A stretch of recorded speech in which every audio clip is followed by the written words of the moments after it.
मी हॉलमध्ये बसलेलो, ते स्वतः तिथं बऱ्याच वेळाने आले आणि ते म्हटले की मला माझ्याकडं जरा मीटिंग चालू आहे, मला आता थोडी गडबड आहे जयंतराव, काय आहे. तर मी त्यांना सांगितलं. तर ते म्हटले मला माहीत नाही, मी जरा माहिती घेतो आणि तुम्हाला 1-2 दिवसात सांगतो काय स्टेटस आहे ते.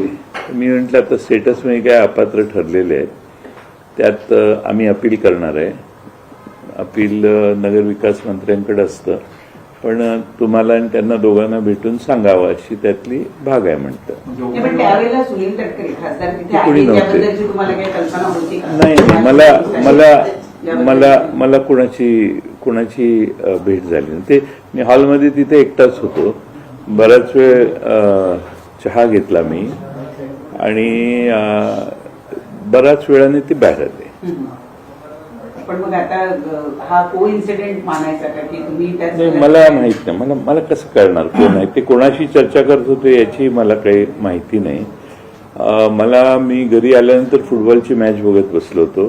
त्या दरम्यान मधल्या काळात मला बरेच मेसेज आले की टीव्हीवर अशा बातम्या चालू आहेत. मग मी म्हटलं तुम्हाला रात्री त्रास द्यायला नको, सकाळीच बोलू.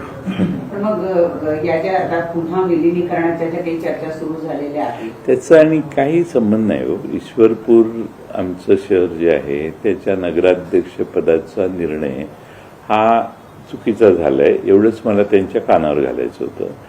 आणि दुसरं कोणतंही काम नव्हतं, त्यामुळे माझ्याकडे कुठला कागदही नव्हता.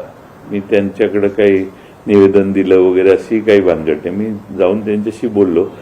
ते बऱ्याच वेळाने बाहेर आले, कारण त्यांनी बाहेर आले मला सांगितलं सॉरी माझं जरा मीटिंग चालू आहे, पण काय आहे सांगा. मग मी त्यांना सांगितलं. सांगून भेट झाल्यावर मी निघून आलो.